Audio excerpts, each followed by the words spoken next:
지금 시간은 7시 20분입니다. KBS.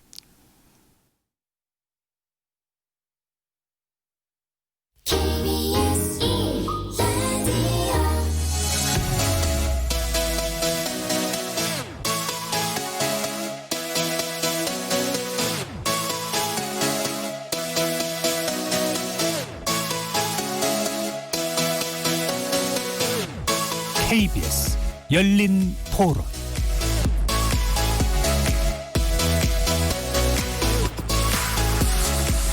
안녕하십니까. KBS 열린 토론 정준희입니다. 각본 없는 자리를 만들었다는 거에서 절박한 대통령님의 약간 진정성 좀 약간 느껴졌고요. 이제 각본이 없다 보니까 약간 주자가 너무 좀 산만하게 정책이나 이런 것들에 대한 이야기가 좀 배제되고 좀 개인사 쪽으로 간 것 같아요. 대답을 해주시긴 하는데 대통령께서 약간 모호한 부분이 많다. 항상 하던 대답을 반복해서 하는, 그래도 소통하는 것 자체는 굉장히 좋은 시도죠. 국민들 목소리를 듣는 게 의무니까. 항상 걱정되는 게 역시 경제니까 그쪽으로 약간 청년들 잘 돌봐주셨으면 하는 마음이 있죠. 별로 내용이 없고 진짜로 할 말은 안 하고 진짜 국민이 해야 원하는 게 뭔지 모르는 것 같아요. 제가 집을 사보고 해서 다 아는데 뭐가 내려갔어요. 또 올라가기만 했지. 그리고 청년들 집 살려면 10년 20년도 더 걸린다며. 솔직히 지금 바라는 거 없어요. 하나 있다면 인재를 제대로 써라. 지금 국민과의 괴리감이 너무 많잖아요. 지금 소통이 필요한 거는 확실한데 안 한 것보다는 훨씬 안 거니까 의견을 들어야 뭔가 해결할 거 아니에요. 문제점은 공정사회라든지 그다음에 경제, 안보 하여튼 그런 거가 조금 더 심도 있게 했으면 좋았는데 특히 경제가 안 좋잖아요. 그 젊은 애들이 취직할 수 있도록 사람들이 잘 살게 해줬으면 좋겠어요.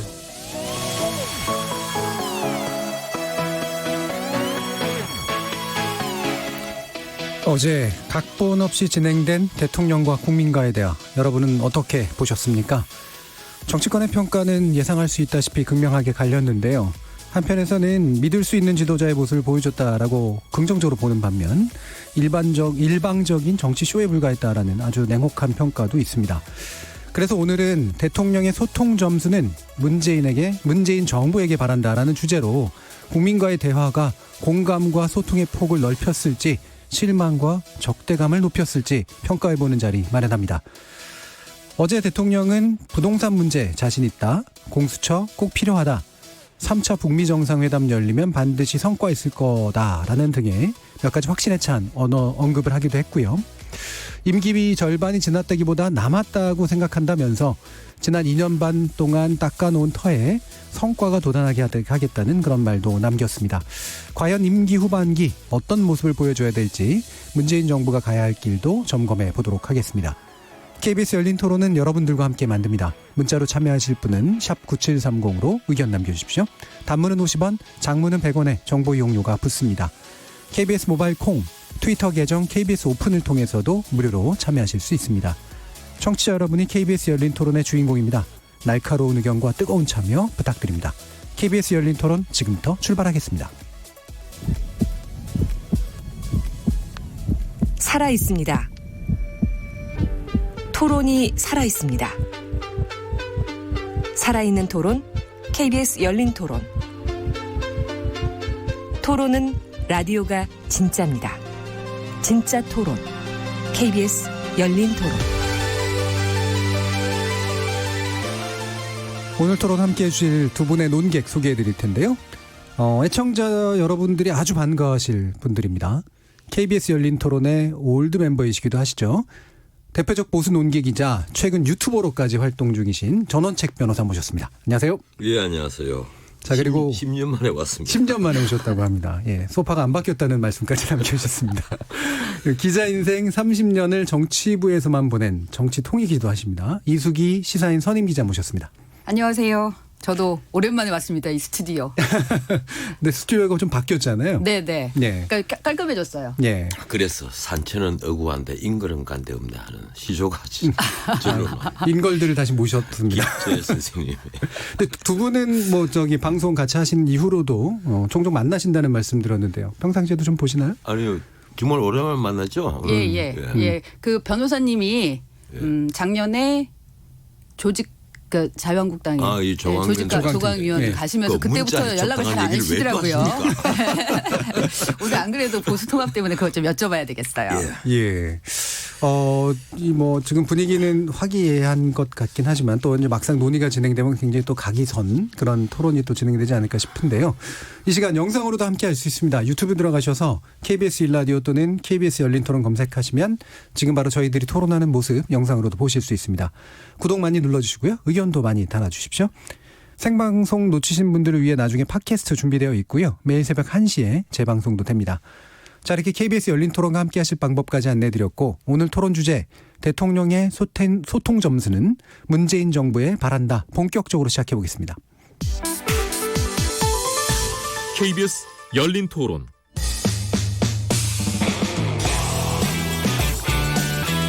제가 만약 국민이라면 제가 그 자리에 있으면 부동산 좀 물어보고 싶습니다. 예. 집값 잡는다 그랬는데 도대체 언제 잡히는지 모르겠어요. 네. 저는 이게 부동산 문제는 우리 정부에서는 이렇게 자신 있다고 이렇게 좀 장담하고 싶습니다. 왜냐하면 설령 성장률에 어려움을 겪더라도 부동산을 이렇게 경기 부양 수단으로 사용하지 않겠다라는 굳은 결의를 가지고 있습니다. 지금 현재의 방법으로 부동산 가격을 잡지 못한다면 보다 강력한 그런 여러 가지 이 방안들을 계속 강구해서라도 반드시 부동산 가격을 잡겠다는 말씀을 드리고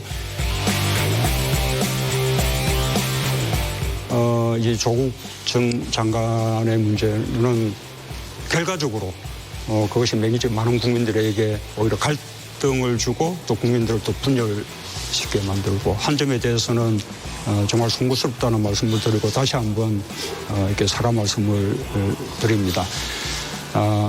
그러나 또 검찰 개혁은 반드시 필요한 일이고요. 일본이 그 원인을 제공한 것입니다. 한국을 안보상으로 신뢰할 수 없다고 하면서 군사정보는 공유하자라고 한다면 그것은 모순되는 태도이지 않겠습니까?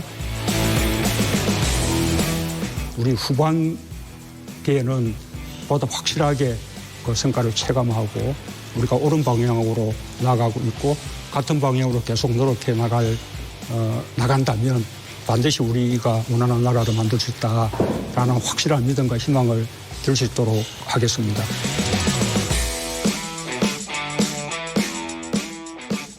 예, 어제 국민과의 대화에서 대통령이 말씀하신 주요 내용들 몇 가지 정리해 봤는데요. 여기에 대해 두 분의 간단한 총평부터 먼저 듣고 시작해 보도록 하겠습니다. 먼저 전원식 변호사님 어떻게 보셨나요? 글쎄요. 이 국민과의 대화라는 그 제목은 붙였는데 제가 보니까 국민과의 대화보다는 그냥 이벤트성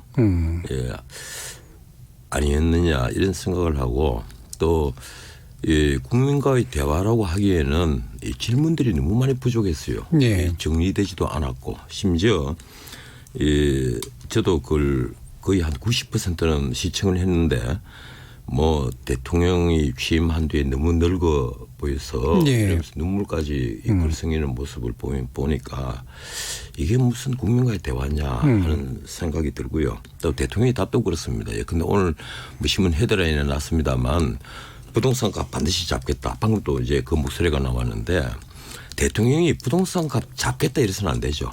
이 부동산을 안정시키도록 내 시장을 유도를 하겠다 이래야지. 대통령이 부동산 값을 잡겠다 하는 순간에 그건 민주적 태도가 이미 아닌 겁니다. 네. 그래서 대통령도 좀 준비를 안 하신 것 아니냐. 미리미리 일어나올 질문들에 대해서 기본적인 준비는 때가 있었어야 될 텐데 또 그럴 만한 질문도 나오지 않았어요. 이 결과적으로 굳이 점수를 매기라면 저는 채점 불가 이렇게 하겠습니다. 채점 불가. 점수를 안 주셨어요. 예. 기본적으로 이벤트성, 홍보성이 너무 강했다. 근데 질문도 별로였고 그다음에 대통령의 답도 준비가 좀 안 됐거나 좀 부적절해 보였다. 이런 의견이시네요. 이수기 기자님 어떻게? 네. 청취자분들 말씀 들어보면 굉장히 날카롭다라는 생각이 들어요. 예. 조금 전에도 이제 말씀하셨는데 질문자들의 질문이 좀 분산됐다라는 부분. 예. 그럼에도 불구하고 대통령이 이런 소통하는 자리를 가졌다라는 거는 의미가 있다라는 부분. 그러니까 아쉬웠지만 필요했던 대목이다라는 부분을 짚으신 건데요. 그러니까 이 자리는 그럴 수밖에 없었다 태생적으로라는 생각이 드는데 그 부분을 정확하게 이제 청취자들이 보고 계신다라고 예. 보고 있거든요. 이 행사의 제목에 답이 있습니다. 그러니까 2019 국민과의 대화, 국민이 묻는다라고 했잖아요. 여기 근데 지난번에 이 KBS의 기자하고 이제 2주년 됐을 때 취임 2년 됐을 때 예. 했던 그 대담 있잖아요. 특별 대담. 대통령에게 묻는다였어요. 예. 똑같이 묻는다인데 국민이 묻는다와 대통령에게 묻는다. 이게 지금 주어와 보어가 달라져 예. 있잖아요.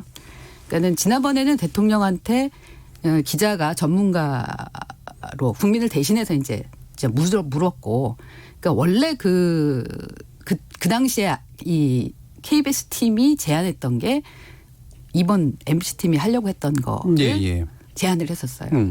그런데 사실 대통령이 선호하는 스타일은 아니었던 것 같아요. 이번 이제 스타일이. 그래서 왜냐 대통령 입장에서는 이제 해외 순방하시면서 외국 언론들하고 얘기해 보거나 그러면은 좀 심도 있게 질문을 주고받고 네. 재질문하고 이런 부분들이 오히려 정책을 제대로 전달하고 그리고 그 듣는 분들한테도 이해를 하기 쉽게 한다라는 생각, 그 궁금증을 더 풀어줄 수 있다는 생각에서 그 당시에 이제 KBS 팀에서 제안했던 거를 역제안을 해서 그러지 말고 오히려 강도 높은 그 주고받고식의 형태로 가보자라고 제안해서 이제 갔던 건데 네. 그러면서 이제 대통령에게 원래 듣는다였는데 제안했던 게 KBS 팀이 그쪽에서 대통령에게 묻는다. 네. 결국 핵심은 국민이 되는 거죠. 네. 이제 그런 식으로 해서 이제 진행이 되는데 그 당시에는 오히려 이제 뭐 그 진행 방식이나 그러니까 질문자의 포커스가 맞춰지면서 이제 많은 부분들이 좀 상쇄됐죠. 네. 근데 요번의 경우는 그래서 소통이라는 방식이 또 한 번 필요하다라는 필요성이 이제 부각이 됐고 그러면 어떻게 할까? 요번에는 국민들의 목소리를 직접 듣는 쪽으로 가야 되겠다라고 판단을 한 것 같고요. 그래서 이 타운홀 미팅 방식으로 간 거고 이 방식은 제가 보는 한은 대통령이 선호하는 방식은 아니지만 지금은 반드시 필요했던 방식이다. 예. 그래서 국민이 국민의 얘기를 하고 싶은 대통령이 마지막에 끝나면서 그 16,000장의 그 질문지를 받았잖아요. 그러면서 이 자리가 사실은 대통령에게 묻는 자리였지만 그 과정에서 의견을 제시하는 자리였던 의미도 있다라고 얘기를 했는데 그 얘기 안에 어제 행사의 전체적인 메시지가 담겨 있다. 취지가 담겨 있다라고 보고 그런 면에서 보면 아쉬움이 있을 수밖에 없는 포맷이었지만 그게 가진 국민이 일종의 본인들이 하고 싶은 얘기를 다 풀어내는 일종의 회원의 자리 같은 그런 효과가 있었고 반면 대통령은 본인이 하고 싶었던 얘기를 깊게 할 수 있는 자리는 아니었다. 예. 한계가 있을 수밖에 없었다. 그런 부분들이 노출된 거고 거기에서 어디에 포커스를 맞춰서 보느냐에 따라서 평가가 달리 나오는 거예요. 예. 이렇게 보면 될 것 같아요. 예. 아니 말씀을 길게 했으니까 짧게 쳐도. 예. 아니 그러니까 요거는 제가 약간 짧게, 취재했던 대목을 말씀드리느라고. 말씀드릴게요. 예. 어제 그걸 갖고 타운홀 미팅이라고 하면 이수기 기자께서 정말 잘못 말씀하시는 거고요. 뭐 어제 그게 어떻게 타운홀 미팅입니까? 난장판이고 아수라장이죠. 그건 그래서 안 되고 타운홀 미팅이 되려면 나와야 될 질문들이 나와야 되는 겁니다. 예컨대 우리 경제가 왜 이렇게 어려워지느냐. 왜 고용률이 이렇게 40대 고용률이 이렇게 떨어지고 있는데도 왜 정부는 고용률이 사상 최대로 올라간다고 이렇게 거짓말을 하느냐. 이렇게 통계를 갖고 잘못 해석을 하느냐. 그리고 수출도 소비도 투자도 설비 투자도 다 주는데 이 경제를 어떻게 할 거냐라든지 우리가 지금 군을 감축 중인데 북한의 이스칸데르 미사일을 대응할 수단이 뭐냐라든지 예. 이런 구체적인 질문과 거기다 구체적인 대답이 나와야 되는 겁니다. 그게 타운홀 미팅이죠. 어제 말은요. 대통령이 찬양하기 바쁘고 대통령을 옹호하기 바쁘고 그게 어떻게 국민과의 대화라고 하고 타운홀 미팅이라고 표현을 하는 겁니까? 타운홀 미팅은 맞죠. 형식은 맞지. 근데 그 변호사님이 원하는 지금 질문이 안 나왔다고 그게 타운홀 미팅이라는 게 아니라고 지금 얘기를 하시면 안 되는 거고요. 타운홀 미팅이 되려면 300명을 뽑을 때 그 300명부터 제대로 필터링이 돼서 예, 그 정말 이 우리 시민들을 대표할 수 있는 사람들이 거기 왔어야 되는 거예요. 어제 온 사람들은 우선 방송국 MBC에서 어떻게 필터링을 했는지는 모르겠는데 제가 보기에는 타운홀 미팅에는 전혀 적합하지 않은 사람들입니다.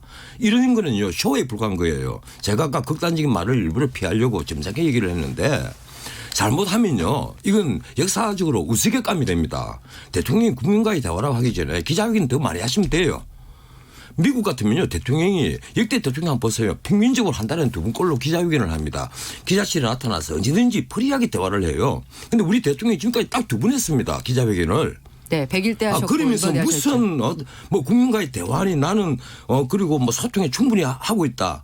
탁인민 씨가 이 정부의 스핀닥터 역할을 하고 있는 탁인민 씨가 하는 말이 대통령이 소통의 그 도가 이제 충분하다 이거예요. 그런 말이 어디 있어요. 대통령은요. 우리 문재인 대통령은 전혀 소통하지 않습니다. 심지어 미국의 트럼프 같은 대통령도 기자들 앞에 수없이 나타나서 온갖 질문에 다 답변하지 않습니까. 우리 대통령은 기자들의 질문에 답변을 제대로 하는 걸 제가 본 적이 없습니다. 100일 기자회견하고 취임 2주년 기자회견하고 그거 왜 아무것도 없잖아요. 그러니까 기자회견은 또 할 수 있죠. 뭐 제2, 제3의 기자회견은 더 할 수 있는데 근데 그동안에 그 기자회견을 했을 때 평가들이 있었잖아요. 그리고 국민들이 그런 부분을 원했어요. 기자만 질문하냐. 요번에도 보면요. 그 타이틀에 첫 화면에 VCR로 기자만 묻냐? 국민이 묻는다. 요런 게 떴어요. 그러니까 그런 그 요구, 국민의 요구가 있었기 때문에 그리고 끊임없이 그 댓글 달렸잖아요. 기레기들 질문을 왜 저러느냐. 그러니까 요번에는 국민들한테 기회를 줬다라는 데에서 의미가 있다고 보는 거고요. 그런 측면에서 그 국민들이 본인들이 하고 싶었던 얘기를 했던 거고요. 만약에 변호사님 얘기하시는 것처럼 그 질문들이 제대로 나오는 쪽으로 갔어야 하면 그건 연출이 들어가야 되는 건데 만약에 연출을 했으면 또 연출을 했다고 뭐라고 하셨을 거예요. 자, 그러면 그러니까 아니 어차피 300명도 필터링해서 데리고 온 사람들이잖아요. 그럼 어떻게 20명 전체하고 지원자 같이 중에서. 하겠어요. 이 형식이 갖는 한계를 인정하고 들어갔잖아요. 자, 그럼 쟁점을 한번 만들어 보죠. 지금 두 분 말씀 중에 이제 충돌되는 게 물론 여러 가지가 있습니다만, 이를테면 전원책 변호사님이 보시기에는 이 미팅의 형식이 충분한 대표성을 가지고 있는 비례적으로 이제 잘 뽑혀진 그런 국민들이 아니었다라고 보기 때문에 문제가 주로 있다고 판단하시나요? 아니 국민들이 정말 궁금해하는 예. 그리고 정말 그 답답해하는 예. 그러한 질문들을 해주는 대표 그 국민들을 필터링을 해서 모셔야죠. 그런데 방송국에서 뭐 3분에서 한 5분 정도 전화로가 전부 다 대담을 하면서 네. 필터링을 했다고 얘기를 하는데 어제 막상 나온 결과를 보세요. 장황한 질문에다가 장황한 질문도 아니죠. 온갖 사실을 다 넣어놓은 뒤에 막상 질문은 없어요. 뭐 그런 경우도 있고 심지어 대통령을 옹호하느라고 바쁜 질문자도 있고 채널을 틀어놓고 그런데 더 문제는요. 어제 SBS 방송 그리고 JTBC 빼놓고 나서 모든 방송국이 뉴스 채널 2개까지 모든 방송국이 그걸 동시에 중계를 했습니다. 제가 그걸 보면서요. 나 참 이거 우리 방송국들 편성 담당자들 정말 반성해야 된다는 생각을 해요. 나 정말 답답해서 채널을 돌리고 싶어도 돌릴 데가 없어요. JTBC 보시면. 아니 그래서 예. 저도 그 부분은 충분히 시청자들의 볼 권리 때문에 다양한 볼 권리 때문에 KBS 정도는 다른 거를 본 방송을 했어도 좋겠다라는 생각은 들더라고요. 왜냐하면 지난번에도 근데 이게 왜 그러냐 방송사들은 어쨌거나 대통령이 나오는 거고 이게 뉴스의 가치가 있는 거잖아요. 예. 그리고 지금 굉장히 오랜만에 나왔기 때문에 특히 진짜 조국 사태 이후에 대통령이 이 부분에 대해서 국민한테 뭐라고 직접적으로 얘기할 건가. 그동안에 뭐 수보회의나 이런 데서 얘기를 하셨지만 그런 것 때문에라도 관심사가 있는 거기 때문에 놓치고 싶지 않았을 거예요. 그러니까 양쪽을 보다가 어쨌든 KBS가 같이 보도를 하게 됐는데 그러다 보니까 시청률이 지난번에는 MBC가 빠지고 MBC SBS가 빠지면서 전체적으로 10% 정도 나왔었는데 이번에 지금 22% 나왔거든요. 예. 보니까는 주간한 MBC하고 KBS 1하고 똑같이 나왔더라고요. 예. 그 시청률이. 그런 거 보면 만약에 KBS가 빠졌으면 시청률이 좀 더 떨어질 수도 있었겠죠. 어쨌든 그런 면에서 보면 변호사님이 생각하시는 다양성 측면에서는 아쉬움이 있었다고 볼 수도 있지만 그만큼 어쨌든 대통령이 무슨 얘기를 할 건지 이 부분에 대해서는 욕구가 있었다. 라는 걸로 좀 이해를 하면 되지 않을까 싶습니다. 채널 10개 중에요. 네. 8개가 동원이 돼서 아니, 근데 22%가 나온 아니 겁니다. TV조선 채널A, MBN 다 했잖아요. 야, 글쎄, 그거는 채널, 거기도 예. 뉴스 가치가 있었다고 생각하니까 채널이 했겠죠. 8개가 동원해서 22% 나왔다면 그 많이 나온 시청률 아니에요. 그 동원이라고 옛날에 이 얘기를 KBS가 변호사님 표현. 그러니까 KBS가 드라마 시청률을 60%를 낸 적이 있는 용의 눈물 아시죠? 그런데 채널 8개가 동원이 돼서 다 합쳐서 22%밖에 안 되는데 그것도 황금 특혜의 타임에 예? 그걸 우리 국민들이 대통령의 말씀에 대해서 보다가 채널 돌리는 사람이 얼마나 많았는지를 여실히 증명하는 시청률입니다. 이 시청률이요. 예. 알겠습니다. 지금 채널 편성에 관련된 부분은 어쨌든 뭐 방송국의 판단이니까 그 부분은 이제 2차적인 평가로 일단 놓고요. 아니 편성 담당자들 한두 명 옷 벗겨야 돼요. 이번 사태를 보면서. 그 의견을 이제 경청해 주시기 바랍니다. 변호사님이 요즘 모두가기를 하고 계시는 중인데 요번에 오늘도 지금 말씀하시는데 보니까 요즘에 종편 잘 안 나가시죠? 그래도 종편을 직접 얘기는 하시지는 않잖아.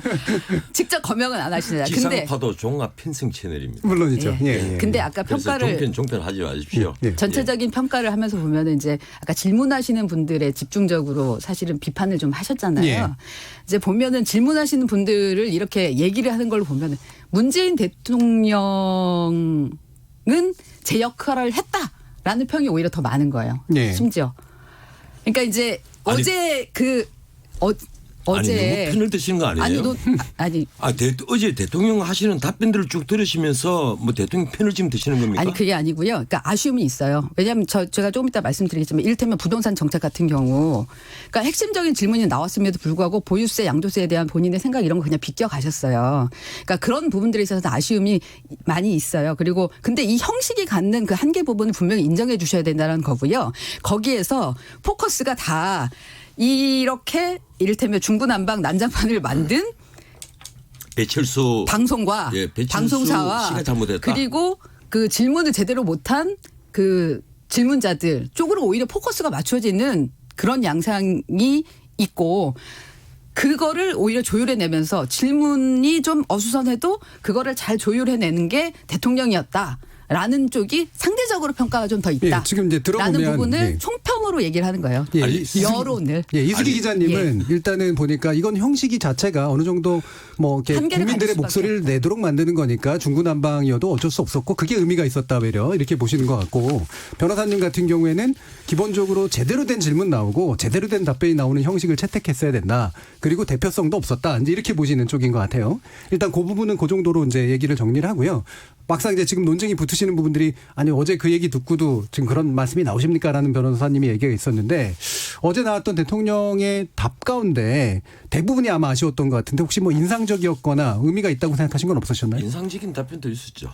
근데 지금 지소미아 사태를 두고 대통령께서 이제 하신 말씀이 참 재미있었습니다. 이 우리가 평소에 늘 하던 얘기인데 일본은 미국의 안보 우산, 지금 핵 우산 이거 받치 들고 그리고 우리가 또 방파제 역할을 하니까 그리고 우리는 국방비를 2.4%씩이나 지출을 하는데 GDP의 2.4% 지출하는데 일본은 기껏해야 1% 아니냐. 근데 일본의 1%가 사실은 우리 2.4%보다 많습니다. 많죠. 그런데 그 얘기를 하시는 거는 당신들이 안보 무임승차를 해놓고 그리고 우리에게 지금 반도체 수출 규제를 할 때 뭐라고 얘기를 했느냐. 안보 얘기를 한 거 아니냐. 안보를 신뢰할 수 없다. 이 말을 하면서 했으니까 이 문제 해결하지 않고는 지소미아 나는 못 하겠다. 쉽게 말하면 이제 국가원수끼리 자존심 대결인데 제가 생각하기에 그런 발언 같은 것은 우리 국민들에게 가슴에 와닿았을 겁니다. 나는 그런 말씀을 잘한다고 봐요. 그런데 좀 더 내가 기대를 했다면 그거보다는 좀 더 자세히 사실은 우리가 지소미아가 파괴되면 이러한 문제는 있지만 이건 이렇게 해결하겠다. 좀 더 이렇게 해서 많은 국민들을 안심을 시킬 수 있었지 않았겠느냐. 가령 우리가 미국과도 이렇게 군사정보는 충분히 교류가 되고 있고 또 우리가 글로벌 호크기가 곧 도입하고 있는 중이니까 그래서 대북 정보는 걱정하지 않아도 된다라든지 어떤 좀 구체적인 말씀이 있었으면 좋았을 건데 막연하게 일본과 뭐 지소미아 깨져도 끝까지 노력은 하겠다 이 말씀을 했어요. 예. 그런데 뭐 깨져도 뭐 별일 있겠느냐 이런 그 뉘앙스의 말씀을 하신 것은 역시 많은 국민들에게 불안감을 그대로 남겨줬다. 예. 다만 이제 그 일본이 안보 무임승차했다는 것은 정말 우리 국가원수가 하셔야 될 말이고 나 그 말씀 정말 잘했다고 봐요. 예, 그러니까 한국의 대통령으로서 한국 국민들에게 그 안보의 일본의 안보 의인수차 문제를 지적한 건 충분히 타당했다. 그런데 문제는 불안감을 해소시키는 데는 부족한 그런 답변이었다. 좀 더 이 대통령이 이 사실은 그 대통령 자리가 수많은 돌발적인 질문을 언제든지 받을 수 있는 자리입니다. 예. 이 대통령 테이블이란 그런 테이블이에요. 늘 무슨 일이 일어나니까. 그래서 대통령은 국가적인 어젠다에 대해서 거의 한 1000개 정도는 꿰뚫고 있어야 되는 자리라고 그러거든요. 예. 그 우리 많은 평점 보면 나오는 건데. 근데 우리 문재인 대통령도 나는 그만큼 어젠다에 대한 이해가 나 충분히 있을 거라고 난 믿습니다. 그러니까 대통령을 하시겠죠. 그렇다면 국민들과의 대화 같은 데서 좀 더 그런 걸 자세히 설명을 해주고 예. 해서 국민들을 안심을 시키고 많은 그 TV를 보는 그 국민들에게 편안하게 잠잘 수 있도록 만들어 주실 수 있었을 텐데 그게 나 좀 부족했다 그런 생각을 하는 겁니다. 그러니까 서로 의견이 다르거나 보는 눈이 다르더라도 들어보면 그래도 안심은 된다라든가 예. 이런 거라도 좀 있었으면 더 좋았겠다라는 말씀이시네요. 이수기 기자님은 어떤 부분이 좀 인상적이셨거나 좀 괜찮다고 보셨어요? 저도 일단 대통령이 앞으로 후반기에 국정 운영을 하는 데 있어서 방점을 두는 부분 예. 아젠다에 대해서는 거의 짚고 넘어갔다고 생각해요. 그러니까 아쉬움은 이제 변호사님도 아마 그런 부분 때문에 그러실 텐데 새로운 얘기가 나온 거는 없어요. 그러니까 대부분의 정책 질문 나온 거에서 굵직굵직한 게 들어가 있는데 이제 질문의 핵심을 못 짚는다라는 아쉬움이 좀 있었고 그럼에도 불구하고 답을 하는데 그 답이 새로운 것이라기보다는 기존에 했던 내용을 다시 한번 강조하는 쪽이다 보니까 약간 이게 뭐 했던 얘기 또 하는 거 아니냐라는 그런 아쉬움이 있을 수 있는데 그러나 짚을 건 짚었다. 이를테면 최저임금 부분에 대한 생각. 속도 조절이 필요했던 대목이지만 그러나 이제 이거를 그 완화하기 위한 이 소상공인의 어려움을 완화하기 위한 좀 법적인 부분들이 빨리 좀 국회를 통과했으면 좋겠다라는 부분이라거나 그 다른 그 각각 여러 가지 측면들 모병제 같은 경우도 분명하게 얘기한 거죠. 우리한테 가야 될 방향이긴 하지만 지금은 준비가 안 돼 있다. 네, 민상고 학생이 굉장히 마음이 달았더라고요. 네네. 그래서 언제 하는 거냐고. 아마도 네. 본인한테는 혜택이 없을 거라는 그 분명한 대통령의 얘기를 듣고 좌절하는 것 같던데 이제 그런 부분들에 대해서는 하나하나 이렇게 뉴스들이 될 만한 것들이 있었죠. 근데 저는 이제 관심 있게 봤던 게 아무래도 이제 검찰 개혁에 관련된 부분이었는데 공수처와 관련해서 대통령의 입장 분명히 다시 한번 얘기한 거고요. 야당 잡겠다는 얘기 하는데 그 야당 잡는 거 아니다. 이게 원래 고위공직자들 잡겠다는 건데 고위공직자는 다 정부 여당 쪽에 소속된 사람들 아니냐. 그런 부분. 그러나 그리고 검찰 개혁 내부의 개혁은 윤석열 총장 신뢰한다. 이 부분은 뉴스죠. 네. 왜냐하면 지금 오히려 지지층 내부에서 이 검찰총장을 어떻게 할 것인가에 대한 그런 의견들이 다양하게 있었기 때문에 그 부분에 대해서 대통령이 정확하게 메시지를 던져줬다라는 거는 앞으로 윤석열 체제의 총장 그 검찰에 대해서 일단 검찰 개혁으로 견인해 나가겠다는 의지를 분명하게 보인 거니까 이제 그런 것들은 저 기자 입장에서 봤을 때 이제 뉴스의 포인트들이라고 보는 거예요. 근데 그리고 지소미아 부분은 이제 변호사님 말씀하셨으니까 저는 구체적 수치를 보면서 그 국민들이 이 궁금해하는 대목을 저는 짚어줬다고 보고요. 근데 이제 아쉬웠던 대목은 아까 잠깐 말씀드린 부동산 부분이 국민이 들으시기에는 이상하다. 서울 집값 정말 올라가고 있는데 당장 오늘 나온 뉴스만 해도 이 그 최고와 최하의 이 격차가 훨씬 더 벌어지고 있다라는 건데 이걸 대통령이 어떤 인식으로 이렇게 얘기를 하시는 걸까라는 부분에 대해서 구체적 근거가 제시되지 않았다라는 부분이 있고요. 그리고 아까 보유세 양도세 부분 이제 답답했는데 그나마 그 질문이 좀 전곡을 찌르고 들어갔다라는 그런 평가들이 많았는데 왜냐하면 저는 댓글까지 다 보면서 봤거든요. 아 그래 저게 핵심이지라고 하는데 거기에 대해서는 답을 안 하시더라고요. 왜냐하면 예민한 대목이니까. 일부러 그러셨는지 아니면은 그냥 놓쳤는지는 모르겠으나 하여튼 그런 대목은 좀 아쉬움이 있었어요. 그리고 또 나왔었어야 하는 부분은 지금 어떤 당장 얘기하는 방위비 분담 부분 이 부분은 뭐 굉장히 핵심적인 부분이잖아요. 한미 관계이기도 하고 우리의 외교 문제고 또 그 한반도의 평화와 관련된 부분이기 때문에 이 방위비 분담금에 대해서는 질문도 좀 만약 안 됐으면 사회자나라도 이거를 던졌어야 되는데 그 부분에 대해서는 뭐 온라인 질문에 들어가 있는데 그냥 스킵하고 지나가 버려서 그런 부분에 대해 좀 아쉬움이 있어요. 예. 어제 그렇지 않아도 이 미국 대표가 자리를 박차고 나갔지 않습니까? 90분 만에. 그런 중대한 문제가 있었는데도 말씀하신 대로 대통령이 거기에 대해서 언급이 전혀 안 됐다는 건 문제가 있고. 지금 그런데 제가 하나 궁금한 게요. 우리 이수기 기자님이 정말 대기자잖아요. 근데 우리 기자는 권력을 비판해야 기자죠. 네. 그건 너무 권력을 옹호하시는 거 아니에요? 권력 비판하고 있잖아요. 지금. 근데 비판 안 하고 옹호는 90% 하고 비판만 10% 하시는 건데 어제 아까 말씀하신 윤석열 총장 얘기 뭐 근데 공수처는 꼭 필요하다 이 얘기를 대통령께서 하시잖아요. 그러면 우선 대통령은 국민들이 다 가지고 있는 의문 가령 검찰에 3개 반부패 수사부 지금 이제 특수부죠. 과거에 특수부 3개만 남겨놓고 세고 그러니까 총기 4개입니다. 서울지검이 2개니까 4개만 남겨놓고 나머지는 다 없애버리겠다. 직접 수사 부처를 다 없애버리겠다. 그러면 앞으로 직접 수사는 경찰만 한다는 얘기인데 그럼 국가적인 범죄 사회에 큰 악영향을 끼친 그런 대형 범죄는 누가 수사하느냐. 검찰이 그럼 지금까지 한 수사를 처음부터 경찰이 맡을 수가 있느냐 하는 국민적 의문에 대해서 대통령은 아무런 말씀도 없습니다. 내가 보기에는요. 지금 검찰 개혁이 아니라 검찰 살해란 말이에요. 이게 무슨 검찰 개혁이냐 검찰 살해지 이 얘기입니다. 그런데 이런 국민적 의문에 대해서 대통령은 그냥 공수처는 꼭 필요하고 검찰 개혁 윤석열 총장이 잘할 거라고 그런 얘기는 지금까지 여당 청와대에서 수없이 들었습니다. 같은 얘기를 대통령이 국민과의 대화에 나와서 뻔히 해보는데 무슨 소용이 있어요. 그래서 대통령이 국민과의 대화를 한다면 뭔가 그 배경에 대해서 대통령이 국가원수로서 혹은 행정수반으로서 이해하고 있는 어젠다를 이해하고 있는 속내를 드러내 보여줘야 되잖아요. 근데 그게 하나도 없었단 말이에요. 사실 지수미아 파기도 마찬가지입니다. 그 뒤에 왜 우리가 지수미아 파기가 돼도 왜 우리가 안심할 수 있는 것인지 그 점을 대통령이 국민들에게 해명을 해야죠. 그런데 그런 점은 하나도 없단 말이에요. 아까 뭐 지금 예컨대 군의 모병제 문제 대통령이 지금은 불가능하다 이 얘기를 했는데 장기적으로 우리가 가야 될 방향이다. 그러니까 뭐 고등학교 학생이 굉장히 실망한 표정을 지었다 이건데 대통령이면 나무라야죠. 그러면 부자들은 군대 안 가고 가난한 서민들만 그러면 최일사니까 총 들고 서 있어야 되느냐? 지금 우리 상황에서 그게 가능하다고 생각하느냐? 대통령이 거꾸로 그 아이를 나무라야 되는 거예요. 그래야 그게 대통령입니다. 그런데 그런 말씀이 없었단 말이에요. 나는 우리가 예컨대 기술병이라든가 이런 데는 앞으로 장기적으로 모병제가 필요합니다. 저도 그걸 인정을 해요.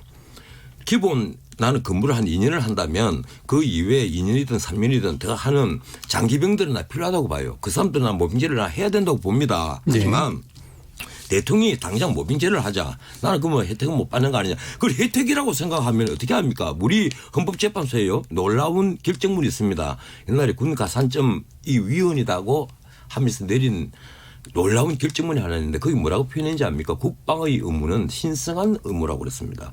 신성한 의무를 하지 말라고 하면 화를 내야 될 판인데 거꾸로 군대 뭐 앞으로 안 가도 된다고 하면 그걸 혜택이라고 얘기하면 어떻게 되겠어요?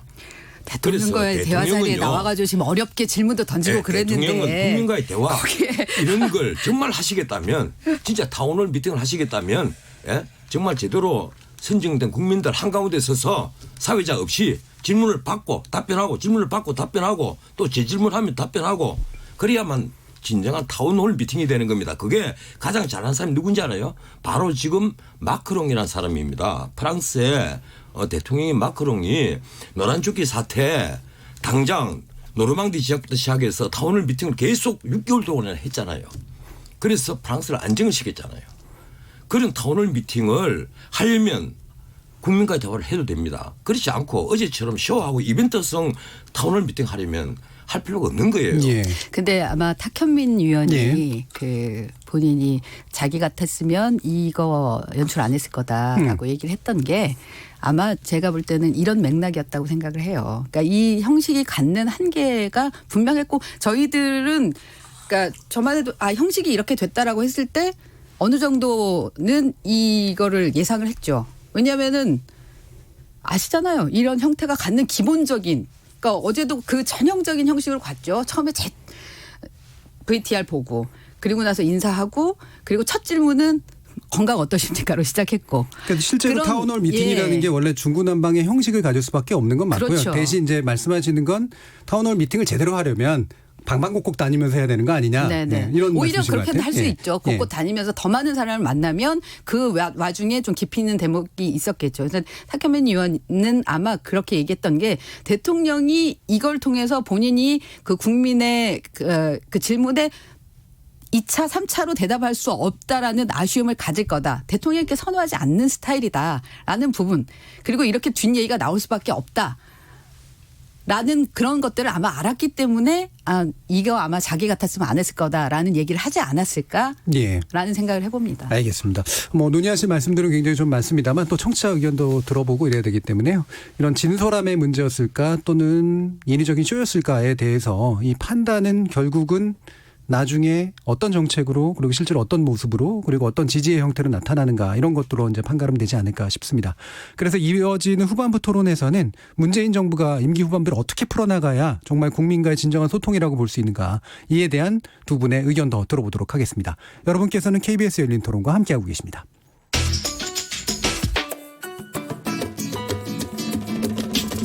묻는다, 듣는다, 통한다. KBS 열린 토론. 듣고 계신 청취자 여러분 감사드립니다. 들으면서 답답한 부분은 없으신가요? 궁금한 점은요? 그렇다면 함께 토론에 참여하시죠. 유료 문자 샵 9730을 이용하시면 됩니다. 단문은 50원, 장문은 100원의 정보 이용료가 있습니다. 스마트폰 어플리케이션 KBS 모바일 콩을 통해서도 무료로 참여하실 수 있습니다. KBS 열린 토론은 언제나 열려 있습니다. 듣고 계신 KBS 열린 토론은 매일 밤 1시에 재방송됩니다. 자, 그럼 토론 진행되는 동안 청취자들이 보내주신 의견 몇 가지 들어보고 가죠. 정의진 문자캐스터. 네, 안녕하십니까. 문자캐스터 정의진입니다. 대통령의 소통 점수는 문재인 정부의 바란다에 대해 청취자 여러분이 보내주신 의견 소개해드리겠습니다. 먼저 문자로 0441님. 어제 방송이 제약된 시간이라는 한계를 갖고도 국민의 말을 들으려 했다는 의도 자체가 중요하다고 봅니다. 잘한 건 잘했다고 해줍시다. 9300님. 어제 대통령 대화는 알맹이는 없고 소리만 요란했어요. 6716님. 대통령의 국민과의 대화는 소통적 측면으로는 좋은 것 같습니다. 모든 분야를 대통령이 다 안다라고 보기는 어려울 듯합니다. 정책적인 면에 대해서는 각부 장관 주체로 국민과의 대화를 시도해보는 건 어떨까 싶습니다. 콩으로 신창근님. 토론장은 개인 사정 늘어놓는 자리가 아님에도 아까운 시간이 빨리 지나간다는 느낌을 받았습니다. 유튜브로 라팡님. 솔직히 답보다는 국민의 소리를 듣기 위한 자리였죠. 유튜브로 류토형님. 이런 대화가 필요한 것이 아니고 솔직한 기자회견과 브리핑이 자주 필요한 것입니다. 취임식 때 말씀하신 것을 지켜서 국민과 야당의 목소리를 잘 듣고 소통하며 국토 균형 발전의 국정을 이끌어가야 할 것입니다. 콩으로 이응님. 국민과 소통하려는 노력 매우 좋았습니다. 그때 나온 국민의 의견들 국회의원들이 좀 새겨듣고 국민이 원하는 대로 국회에서 일 좀 잘하시길 바랍니다. 커피조아님. 시도는 좋았으나 결과는 꽝. 2시간이라면 분야를 30분씩 나누어 했어야 했는데 너무 산만했습니다. 콩으로 원사이로 시작하는 분. 국민들이 더 이야기하게 하는 것이 좋은 것입니다. 대통령 이야기보다 자신의 이야기를 더 하게 하고 더 들어줘야 합니다. 콩으로 김종무님. 전거성님, 이 기자님 오셨네요. 불타는 스튜디오 기대합니다. 라고 보내주셨네요. 네, KBS 열린 토론. 지금 방송을 듣고 계신 청취자 모두가 시민 논객입니다. 계속해서 청취자 여러분들의 날카로운 시선과 의견 보내주세요. 지금까지 문자캐스터 정의진이었습니다. 뭐든지 이야기해. 날 이해시키려고 해봐. 서로의 대화가 하나 되길 기대해. KBS 열린 토론. KBS 열린 토론. 대통령의 소통 점수는 그리고 문재인 정부의 바란다라는 주제로 KBS 열린 토론의 올드 멤버이신 이수기 시사인 선임기자 그리고 전원책 변호사 이렇게 두 분과 함께하고 있습니다. 이 시간 영상으로도 함께하실 수 있는데요. 유튜브 들어가셔서 KBS 일라디오 또는 KBS 열린 토론 검색하시면 지금 바로 저희들이 토론하는 모습 보실 수 있습니다. 자, 그럼 후반부 토론 이어가도록 할 텐데요. 뭐 아까 앞에서 또 이제 지적하고 싶으셨던 부분들도 뭐 요 논의하시면서 같이 이제 말씀을 꺼내셔도 괜찮을 것 같습니다. 일단 이제 임기 후반기인데 네, 지금의 정치 상황에서 문재인 정부가 어떤 것들을 해야 될까라고 하는 것에서요. 두 분이 보시기에 임기 후반기를 풀어내는 키는 결국 누가 쥐고 있는가, 어디서부터 풀어줘야 되는가라고 하는 데 대한 의견 먼저 간단히 여쭙고 가도록 하죠. 이번에는 이수기 기자님께 먼저 여쭐까요? 문재인 대통령이 제가 이제 아까 말씀드렸던 어제 국민과의 대화가 일종의 후반기를 시작하는 그 첫 관문을 연 거잖아요. 네. 첫 관문을 통과한 거잖아요. 그래서 그 16,000개를 받고 이 부분이 꼭 피드백이 되도록 하겠다라고 얘기를 했는데 그 부분에 아마 굉장히 중요한 그 내용들이 다 들어있을 거예요. 그 부분의 피드백을 어떻게 하느냐가 결국 성과와 연결된다고 보는 거거든요. 네. 그러니까 본인이 원했던 것들을 대통령의 말씀도 절반이나 지났다고 한 사람이 있고 이제 절반 지났고 절반 남았다라고 한 사람이 있는데 나는 절반 남았다고 본다라고 얘기를 한 거는 그 절반 남은 동안에 이제는 많은 부분에서 성과를 내겠다라는 얘기를 하는 거고 그거가 실질적으로 보이느냐가 이제 평가를 받는 중요한 지표가 될 거기 때문에 그리고 그런 내용들이 다 성과를 내기를 바라는 그 내용들이 다 요구사항들이 그 16,000개에 들어있을 거라고 생각을 하기 때문에 네. 거기에 대해서 피드백을 어떻게 하느냐 그게 굉장히 중요하다고 보는데요. 제가 이제 아쉬움 중에 하나가 그 제일 어제 첫 질문 중에 갑자기 이름이 생각이 안 나요. 그 아이 스쿨존에서 사고 나서 민식이 김민식이 예. 그 어머니 얘기를 들으면서 대통령이 이 부분에 대해서 법적으로 좀 해결을 해달라고 얘기를 했는데 그 부분에 대해서 그 정부하고 국회하고 노력해서 보겠습니다라고만 하고 그냥 지나가시더라고요. 예. 그래서 약간 아쉬움이 있다, 미진하다. 그냥 같이 공감하고 가는 거 정도로 끝나나라고 생각을 했는데 오늘 거기에 대해서 입법을 하는 거는 이제 국회에서 해줘야 되는 거니까 그 부분에 대해서는 촉구를 하면서도 정부가 할 수 있는 부분들은 하겠다 하면서 첫 조치가 나왔더라고요. 그걸 보면서 이 부분이 이런 정도의 속도감 있게 아웃풋이 하나 둘씩 나와준다면 그러면은 뭐 기대할 만도 하겠다라는 생각이 들더라고요. 그래서 지금 지지율이 높은 거는 사실 뭐 야당 문재인 정부가 잘한다라는 그런 측면보다는 사실 그 대안 세력들이 너무 약한 부분들도 있고 이제 그런 측면들이 있는데 이런 문재인 정부의 지지율이 이제 유지가 되려면 그런 성과 부분들이 뒷받침이 돼야 되는데 그런 부분들에 대한 대통령의 인식이 오늘의 그 첫 조치로 나왔다라고 보고 기대감을 좀 갖게 한다. 그렇게 말씀드립니다. 결국 핵심은 이제 16,000명이 사실은 처음에 이제 참여해 보고 싶다라고 한 분들이고 그분들이 이제 질문지를 낸 거고 그걸 이제 걷어가는 것으로서 이제 끝났는데 보니까 이제 거기에 대한 구체적인 피드백들로 형태로 이제 소통을 이어가는 것이 핵심이 될 것 같다. 그렇죠. 그리고 오늘 그 모습이 그걸 나타났다. 전달한 것만으로는 사실 그거는 쇼로 비칠 수가 있어요. 그걸만 전달했다는 거는 수레에다가 끌고 막 가서 보여줬잖아요. 근데 이제 거기에 대한 내용들이 피드백이 와야 되는 거죠. 그걸 지켜보는 눈이 매서울 거라고 봅니다. 알겠습니다. 일단 뭐 들은 것들이 있기 때문에 그리고 드러난 목소리가 있기 때문에 거기에 어떤 식으로든 답을 하지 않으면 또 정부가 부담을 또 질 수밖에 없는 이제 그런 상태인 건 또 분명한 것 같습니다. 변호사님 어떠셨습니까? 아까 그 말씀하신 것 중에 우선 이 대통령의 지지율 얘기하셨는데 이 대통령 지지율을 그 여론조사 결과를 볼 때 저는 늘 그 응답한 사람들이 분포를 먼저 봅니다. 그런데 대부분 이제 문재인 대통령에게 투표를 했던 사람들이 한 60% 정도 응답해요. 전체 응답자 중에. 그래서 그 여론조사 결과는 상당 부분 왜곡돼가 있다. 원래 대통령이 받았던 41%보다 60%라면 한 20% 정도는 왜곡될 가능성이 있다는 말씀을 좀 드리고 지금 저는 문재인 정부를 2년 반을 쭉 지켜보면서 대통령께서 대수보 회의에서 그리고 수석보좌관 회의에서 하신 말씀이 그때 어느새 2년 반이 지났다. 어느새 지났다는 겁니다. 이 어느새 지났다는 얘기는 뭡니까? 정말 너무 빨리 지나갔다 이 얘기예요. 번개처럼 지나갔다.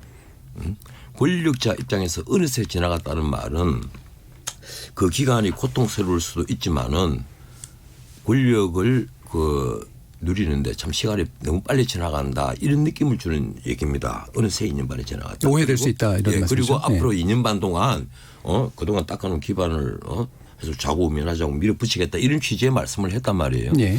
그런데 제가 만약에 대통령 옆에 레드팀으로 있다면 나 이 말씀을 드리고 싶어요.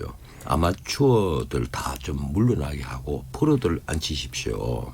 예, 근데 이 정부를 출범할 때부터 국가안보실에 안보실장 자리에도 통상을 전문적으로 했던 외교관 출신인 정의용 씨를 앉혔습니다. 아마 그분요. 내가 감히 말씀드리는데 북한 무기체계 전혀 모르는 상태에서 안보실장 자리에 앉았을 거예요. 이러니까 지금 또 TEL, TEL에서 ICBM 쏘는 거 아니다. 북한은 동창리 시설 파괴해버리면 ICBM 쏘지도 못한다. 자신 있게 말씀드린다. 이런 얘기를 국정감사 현장에서 하죠. 답답하단 말이에요.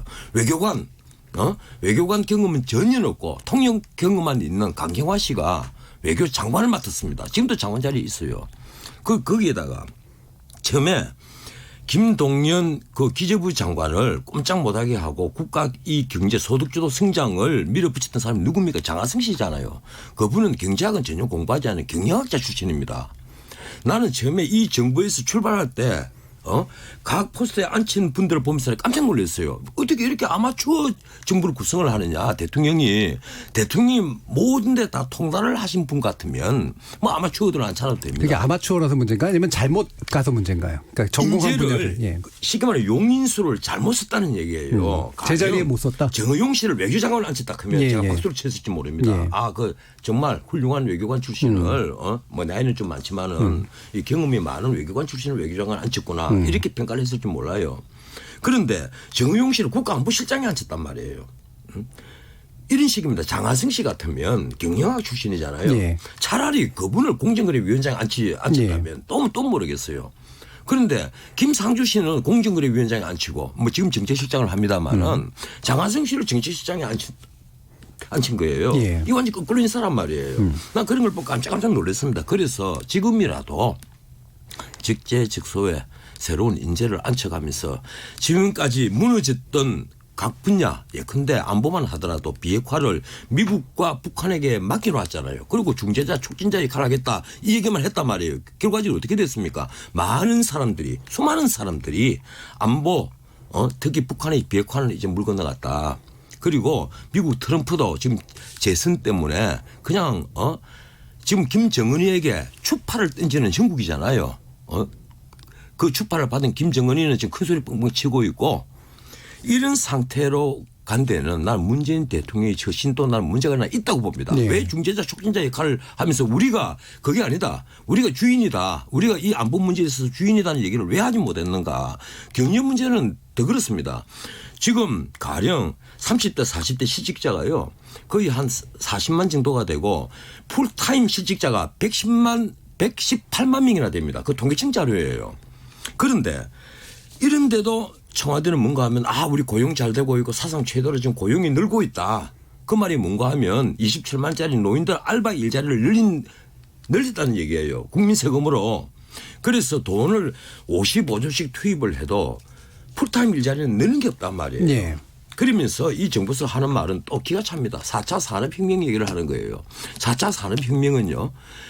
자본주들하고 이노베이터들 개발자들에게만 이익을 주지 일자리가 느는 그런 산업혁명이 아닙니다. 변호사님 모든 정책을 지금 다 아울러서 비판하실 건가 봐요. 산업혁명만 남북 경협 얘기하실 때 산업혁명 시대만 오면 마치 대한민국이 또 한 번 우뚝 일어설 듯이 이 정부가 청와대부터 그런 얘기를 하고 있는 거예요. 이러지 마시라는 겁니다. 정말 우리 국민들을 이렇게 자꾸 가문이슬로 하지 마시고 진정하게 우리 청년 실업률은 지금 10%가 넘고 체감 실업률은 21% 말이 통계가 이런데 사실은 한 40% 된다. 그래서 앞으로 청년들 일자리를 늘리기 위해서 우리가 노동 친화 투자를 늘리려면 지금부터 내가 노동 계획을 하겠다. 내가 노조하고 정말 싸우든지 협상을 하겠다. 그리고 기업가들에게는 자 이제 노동 친화 투자를 해달라고 우리가 혁신 경제를 정말 말뿐이 아니라 행동으로 옮기겠다. 이걸 보여줘야만 한다. 그렇다면 난 대통령이 지금 남은 임기가 이제 2년 반도 안 됩니다. 또 한 달 지나갔으니까 지금이라도 마음을 비우고 정말 내가 한 번도 경험해보지 않은 나라 아무도 흔들지 않은 나라 이리 만들겠다 이런 이상한 말씀 하지 마시고 정말 국민 민복을 위해서 정말 옳은 정책이 뭐냐, 우리 중산층을 위해서 중산층을 더 풍부하게 만드는 정책이 무엇인지를 얘기를 들으세요. 얘기 들을 사람 많습니다. 그리고 정책을 바꾸는 정책은 바꿔야만 합니다. 왜 소득주도 성장 같은데 매일 들고 그 말이 족보 있는 경제학이다 하고 얘기를 하다가 그게 통하지 않으니까 이제는 포용 경제, 인클루시브 그로스, 뭐 포용 성장 이런 얘기를 한단 말이에요. 그런 말씀 이제 하시지 말라는 거예요. 예. 얘기가 너무 많이 좀 나와서 너무 약간 이제 쟁점 몇 가지로 좀 바꿀 걸 바꾸라 이 얘기입니다. 핵심은 인사부터 정책까지 바꿀 걸 바꾸면 되는 거예요. 두 가지입니다. 인사 제대로 적재적소에 인사 써라. 그다음에 두 번째 정책 바꿀 정책 제대로 좀 해라. 이렇게 말씀을 주셨는데. 네. 근데 이제 지금 말씀하시는 거 보니까 그래도 전 변호사님은 애정이 있으시네요. 애정 많죠. 왜냐하면은 2년 반밖에 이제 안 남았다라고 얘기하시는데 보통의 그 비판적인 분들은 아직도 2년 반이나 남았어 또 이렇게 얘기를 하시니까. 아까 레드팀이라면 하는 전제로 얘기하셨잖아요. 전원책 변호사님이 가시면 아마추어가 아닌 자리가 뭐가 있을까요? 그러게요. 예. 프로로 뭐 법무부 장관 같은 일단은 하여튼 뭐 다음번 국민과의 대화나 이런 게는 전문가 패널로부터는 먼저 모셔야 될 것 같다는 생각이 들어요. 대통령으로 지금 이 방송 듣는 사람 중에서 또 대통령을 꿈꾸는 사람도 있을지 모르겠어요. 네. 뭐 야당에도 많고 여당에도 많은데 대통령이 되려면요. 우리 안보 북한의 핵을 어떻게 없애느냐 문제부터 우리 중산층을 어떻게 풍부히 70% 말이 70%가 있고 정말 70%를 어떻게 만드느냐 하는 정책부터 아닌 말로 개고기를 먹어야 되느냐 말이냐 문제까지 이런 수많은 어젠다에 대해서 나름대로 공부가 되어 있어야 됩니다. 공부되어 있지 않은 사람이 대통령 하겠다고 하는 것은 그냥 촐싹대는 것밖에 안 돼요. 예. 일단 말씀하신 대로 그 인사 부분이 좀 아쉬움이 있다라는 부분. 그래서 하반기에는 좀 인사 부분에 있어서 좀 더 만족할 만한 그 인사가 있었으면 좋겠다라는 말씀으로 듣고 그거는 이제 뭐 공감을 하고요. 근데 아까 말씀드린 대로 하반기에는 이제 성과를 내야지 그 부분이 지지율을 다시 뒷받침하고 그리고 이제 성공한 대통령으로 평가를 받을 수 있을 텐데 그런 성과를 내는 데 있어서 아까 말씀드린 대통령의 그런 의지와 피드백 이런 거 플러스 중요한 게 이제 내년 총선인 거죠. 왜냐하면 이번 20대 국회에서 문재인 대통령 2년 반 동안을 이제 입법으로서 그 뒷받침해 준 부분은 거의 없다라는 부분 평가들이 많기 때문에 결국 대통령으로서는 정부 여당 그러니까 여당이 다음 총선에서 이 입법을 그러니까 국회에서 법을 통과시키는 데 안정적인 의석을 갖도록 하는 게 아마 지금 최고의 목표일 거예요. 그렇지 않겠습니까? 그렇다고 해서 연동형이라는 얘기를 자꾸 하시는 겁니까? 문재인 대통령이 법률가잖아요. 네, 연동형은 제가 사실은 지금 연동형을 얘기하고 과반을 있는 건 못 만들어줄 아니고요. 가능성도 높아서요. 원래 연동형은요 과반이 아닐 거를 예상하고 오히려 만든 거죠. 법률가라면요 대통령이 알아서 연동형을 얘기를 한다면요 그건 본인 스스로 거짓말하는 겁니다. 이 정치학 교과서에 수없이 쓰여 있어요. 그 로버트 딜 같이 선거제도만 깊이 연구를 했던 정치학자 책 딱 보세요. 데모크라시 책 뒤에 보세요. 대통령제는 다수를 대표하는 제도입니다. 다수 대표제잖아요. 그러면 대통령제를 견제하는 의회로서 기능을 제대로 하려면 의회 국회의원을 뽑는 것도 다수 대표제라야만 합니다. 그런데 연동형이라니 비례제도 없애야 되는 거예요. 근데 어쨌든 제 말씀은요. 그 선거 제도를 떠나서 일단 내년 아마 그 총선이 정부 여당 대통령 입장에서는 굉장히 그 하반기 문재인 정부 하반기를 좌우할 가장 핵심적 그 계기라고 생각하고 그 부분에 대해서 지금 관심을 가질 수밖에 없을 거다라는 부분을 말씀드리는 겁니다. 예. 자, 그러면 어쨌든 인사 문제 또 얘기 나왔으니까 그럼 전원책 변호사님께 다시 여쭐게 말씀 들어보면 적재적소에 제대로 된 인사를 쓰는 게 탕평 인사하고 같이 갈 수 있다고 보세요? 탕평 인사는 나는 저는 그렇게 바람직하다고 생각하지 않아요. 예컨대 우리가 뭐 국가적인 위기가 온다라든가 정부의 지지도가 떨어지면 뭐 그 국내각 얘기를 많이 하잖아요. 이 박근혜 전 대통령이 위기에 처했을 때도 그 얘기가 나왔고 그런데 어디까지나 대통령 책임제입니다. 그리고 대통령부터 하나 자세를 바꿀 게 필요해요. 청와대에 있는 정의용 안보실장 그리고 이 김상조 정책실장 그리고 그 비서실장 이 세 분은요 비서입니다. 그분들이 정책을 주도하도록 해서는 안 되는 거예요. 비서는 비서에 머물러야 되는 거예요. 정책을 주도하는 사람은 헌법에 지킨 대로 국무총리 이하의 기재부 장관이라든지 국방부 장관이라든지 뭐 통일부 장관이라든지 이런 분들이 법무부 장관이라든지 이런 분들이 정책을 밀고 나가는 대통령이 참모입니다. 근데 대통령의 참모는 참모로서 기능하지 않고 이 문재인 정부는 과거 어떤 정부보다도 청와대가 주도하는 부분이 더 큰 것 같아요. 뭐 처음부터 경제는 완전히 청와대 정책실에서 다 그리고 경제수석실에서 완전히 좌지우지해버렸단 말이에요. 그 홍장표 경제수석 네. 그리고 장하성 정책실장이 완전히 좌지우지했잖아요. 그런데 그게 아니란 말이에요. 그럼 기재부 장관은 뭐가 됩니까? 기재부에도 경제정책국장이 있고 세제실장이 있고 다 있어요. 전부 다 경제학만 공부를 평생 해온 그리고 실물 경제를 잘 아는 사람들, 현장을 잘 아는 사람들이 있단 말이에요. 왜 그 사람들을 중시하지 않고 밖에 교수하다가 들어온 사람이 우리나라 대한민국의 거시경제를 좌지우지한단 말이에요. 그러다 실패해버린 거 아니에요. 소득주도 성장은 명백히 실패한 정책입니다. 그럼 그걸 빨리 시인을 해야죠. 지금이라도 빨리 시인하고 그리고 바꿀 걸 바꿔야죠. 최저임금 극비가 인상이 어떻게 됐습니까? 결과적으로 을과 을이 진영을 만들었잖아요. 예. 그 피해는 고스란히 저소득층에 가고 빈곤층만 더 늘려놓고 중산층만 더 왜소하게 만들었습니다. 그리고 자영업자들을 다 무너지게 만들고 고통스럽게 만들었단 말이에요. 옛날에는 자영업을 창업을 하면 3년 안에 폐업률이 80%였는데 지금은 1년 내 폐업률이 80%입니다. 밤 9시가 되면 길거리가 깜깜하잖아요. 골목길이 이면도로가 다 깜깜하단 말이에요. 가게가 문을 열고 있는 가게가 없어요.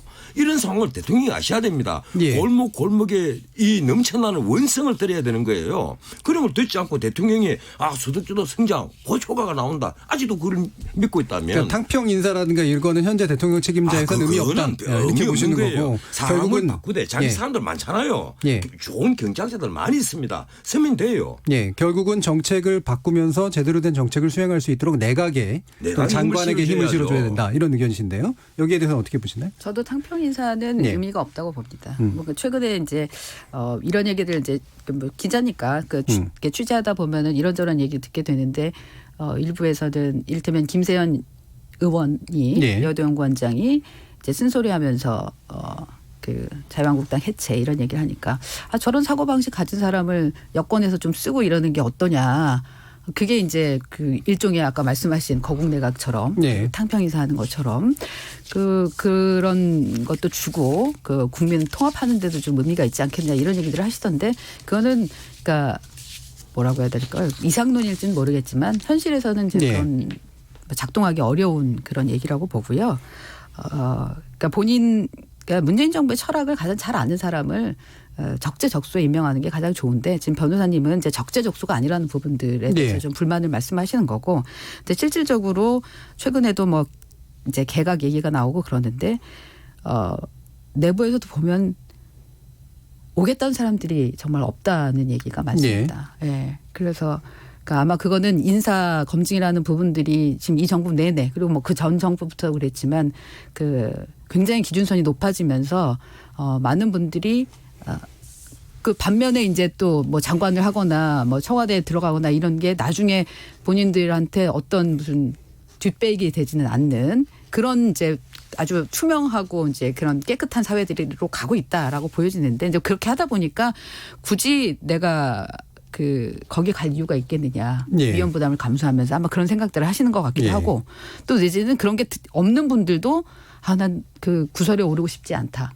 내지는 정치 가서 공격당하고 싶지 않다. 이제 그런 예. 얘기들이 많으신 뭔가 거예요. 이게 탈탈 털리고 봉변당하고 싶지 않다. 뭐 이런 마음도 있겠죠. 그런 거 예. 보더라고요. 예. 그러니까 이제 이게 사실은 국가에 대한 소명 의식이 있어야지 이런 데 마음을 내고 몸을 내는데 그런 부분들에 있어서 좀 어려움이 있어서 많은 부분들 철학을 아는 분도 등용하기가 좀 쉽지 않은 그런 얘기들이 들립니다. 자, 그러면 예. 청와대가 왜 만기 청남, 만기 칠남이 아니고 만기 청남입니다. 청와대람.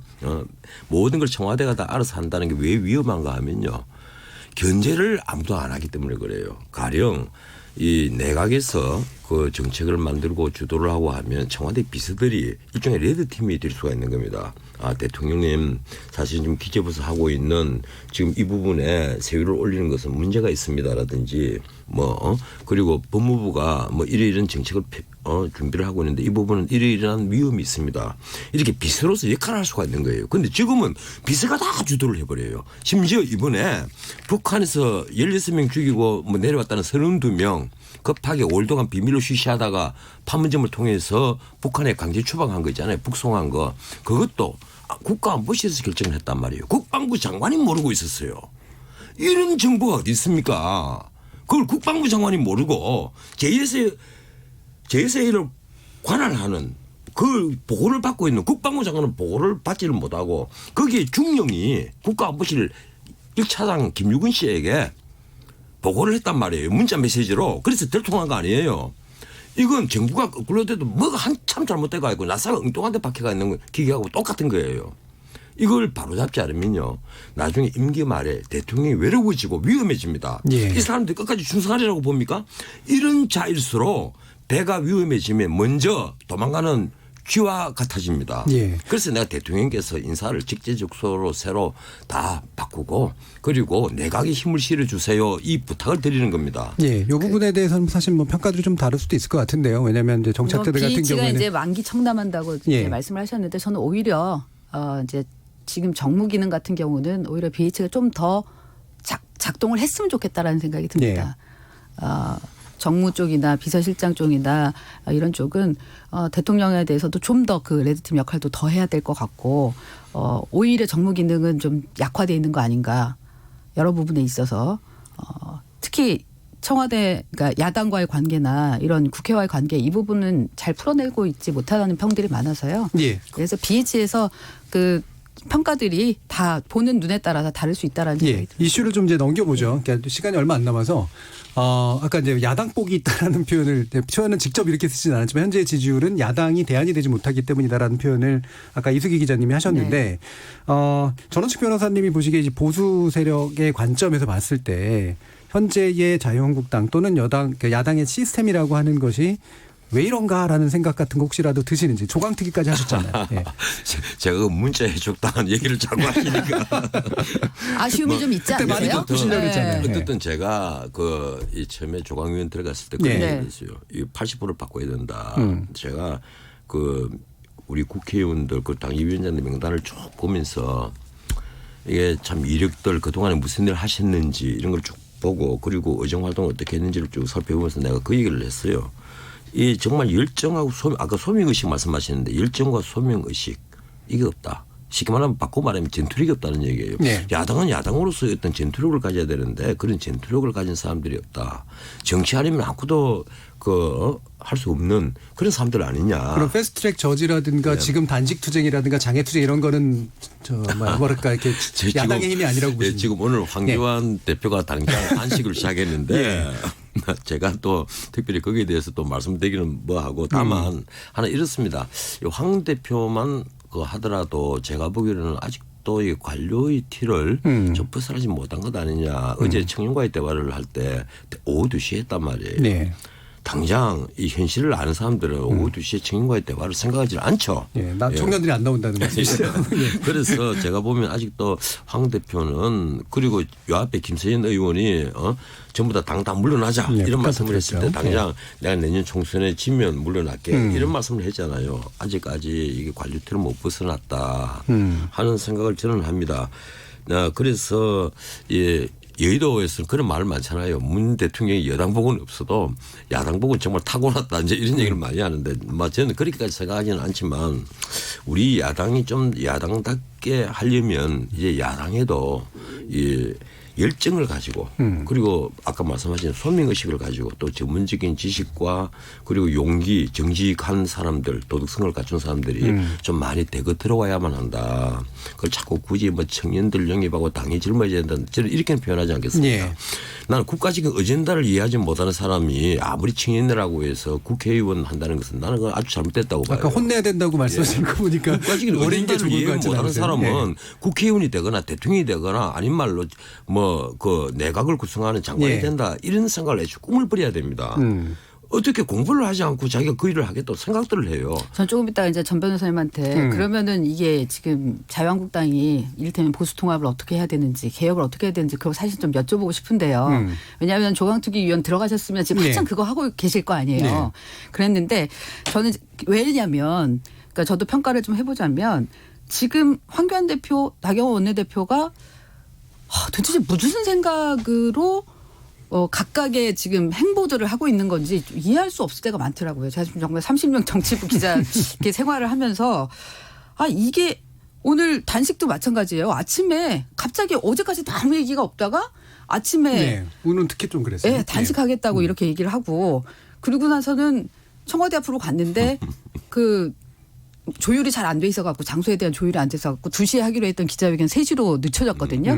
그랬다가 이제 보니까 그 청와대 앞에서는 밤늦게까지는 있을 수 없다. 집회 안 된다. 관저하고 너무 가까워서. 그래서 이제 또 텐트를 못 친다고 밤에 그랬지. 10시 이후에 또 국회로 들어오신다고 그러더라고요.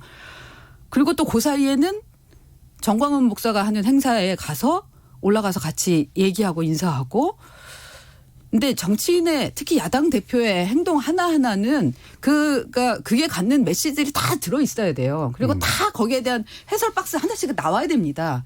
근데 도대체가 해설을 하려고 했을 때 일관적으로 꿰지는 게 지금 없는 거예요. 예. 이를테면은 본인은 얘기하잖아요. 보수도 통합해야 되고 대통합해야 된다고 하고 친박 이제 비박 이런 거 나누면 안 된다고 얘기를 하는데 그러기 위해서 가장 필요한 대목들을 하려고 하면 가장 저 비박에서 반대하는 이를테면 정광훈 목사나 우리 공화당 쪽하고는 또 접촉하는 모습들이 이렇게 보여지고 예. 그럼 국민들 입장에서는 저걸 어떻게 해석해야 되나. 정치 기자로서도 이해가 안 되시는 이해가 안 되니까요. 저 기사, 해설 기사 못 써요. 이게 뭔지. 제가 작년 그 9월 말 10월 초에 그 보수 통합 얘기를 했을 때 바로 비박 친박 문제 해결해야 된다. 그렇죠. 박근혜 전 대통령 문제를 정리하지 않고는 한 발도 또 못 나간다. 문을 끌어닫고라도 제가 그때 사실 라디오 하면서 인터뷰하실 때 그 말씀하셨어요. 이 문제를 해결을 해야만 한다. 이랬는데 아직까지 그게 해결이 안 됐습니다. 그러면 지금 이제 남아있는 건 뭡니까? 지금 사실은 그 황 대표 중심으로 주변에 다 모여들고 있고 황당이 되고 있단 말이에요. 그리고 또 유승민 의원은 나는 꼭 살아야 되겠다 이 얘기 아니에요. 그 유승민 의원과 이혜원 의원 등 이 지상욱 의원 이런 좌파 세력들은 또 뭉치가 있어요 나름대로. 좌파요? 거기도 좌파입니까? 좌파. 예. 그 똘똘 뭉쳐 있단 말이에요. 그리고 우리 공화당은 또 박근혜 전 대통령이 좀 더 자유스러운 몸이 돼가지고 한마디 지침이라도 내려줄 것을 고대하고 있는 겁니다. 자 이런 판에 뭐 통합 얘기는 말만 그렇고 황교안 대표가 말하는 통합은 자기 중심으로 통합하자는 거 아니에요. 난 그거 불가능하다고 봐요. 그리고 이제 남아있는 것은 뭐 연합공천, 연대공천인데 나는 그것도 힘들 거라고 봐요. 그래서 보수는 역시 자칫 잘못하면 다시 괴멸될 수가 있다. 패퇴할 수가 있다. 그래 되면 최소한 개헌 세대라도 지켜줘야 될 텐데 내가 걱정하고 있는 게 그겁니다. 이 20대 국회에서 한국당에서 국회의원 당선되고 날아가 버린 사람 10명입니다. 그런데 예컨대 최소한 101명이라도 당선자를 내야만 10명 날아간다고 치고 100명 개헌선을 지켜줄 텐데 그게 저는 걱정이에요. 지금 뭉쳐야 되고요. 그러니까 원래 이기려면 뭉쳐야 되고 그리고 또 하나는 이제 쇄신을 해야 되고 그러니까 두 가지가 기본적인 건데요. 일단 뭉치는 게 안 되는 게 그 전에 싸웠고 그리고 마음에 안 들고 그렇더라도 지금의 목표가 하나라면 일단 일당이 되는 거. 이런 목표가 하나라면 그거는 문을 열고 최소한 상대가 들어올 수 있는 그다음에 함께 할 수 있는 여지를 만들어야 되는데 지금 황교안 대표는 그걸 안 하고 있는 거잖아요. 유승민 대표는 이미 좀 하겠다고 메시지를 던졌는데 지금 상황으로 보면 저는 자유한국당은 친박으로 완벽하게 그 진용이 짜인 것 같아요. 그 전에 뭉치는 거하고 쇄신하고는 같이 해야 되는 거라고 보시는 거죠. 유승민 의원이 던진 메시지가 제가 보기에는 좀 이상한 메시지예요. 세 가지 메시지. 탈핵의 강 건너자, 개혁 보수하자, 헌집 부수고 새집 짓자. 그 말은 황교안 대표는 모든 기득권을 다 내려놓고 맨발로 우리가 같이 함께 만납시다. 이 얘기예요. 만나자 이런 얘기죠. 이 얘기죠. 그러니까 그게 안 되는 거예요. 근데 그렇게 얘기할 수 있죠. 처음엔 당연히. 황 대표 혼자만 움직이는 게 아니잖아요. 그 그렇게 뒤에 수많은 한국당 의원들이 있는데. 그렇게 얘기를 하더라도 그러면 거기에 담긴 뒤에 메시지가 뭔지를 보고 그래도 이거는 지금 우리가 뭉쳐야 된다라는 부분이 더 큰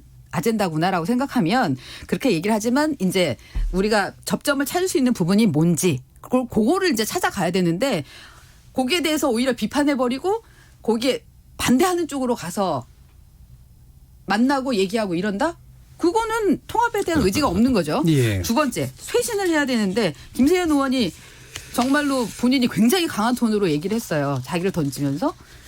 그러면은 그 이후에 제2, 제3의 얘기들이 좀 나오고 본인이 대표나 원내대표가 그걸 예. 받아안는 그런 모양새라도 좀 만들어야 예. 되는데 세신의 구체적인 어떤 형태들이 그것도 만들지 없었다. 않고 오히려 내치고 예. 있잖아요. 그러면은 안 되는 거 아닌가요? 아니 김세인 의원이 자기를 정말 던진 게 아니고 김세인 의원이 원래 유승민 의원, 이해운 의원과 함께 그리고 남경필 지사 이런 사람들과 함께 경제민주화 실천 모임을 했던 같은 멤버들이잖아요. 예. 그분이 동일 고무벨 트라크는 엄청난 거의 독과점 기업을 물려받은 사람인데 여기서 이제 끝내야 됩니다. 그러면서도 그런 좌파적 사고에 빠져가 있었던 열린 토론이 너무 사람이에요. 짧아졌어요. 예. 짧아졌어. KBS 열린 토론 오늘 대통령의 소통 점수, 문재인 정부의 바란다, 야당에 관련된 주제까지 함께했고요. 전원책 변호사님, 이수기 시사님, 전은 기자님 두 분께 감사드립니다. 저는 내일 저녁 7시 20분에 다시 찾아뵙겠습니다. 지금까지 KBS 열린 토론 정준이었습니다. 최근 아프리카 돼지열병이 경기 북부를 중심으로 확산되고 있습니다. 아프리카 돼지열병은 돼지와 멧돼지에 감염 시 발열이나 전신에 병변을 일으키는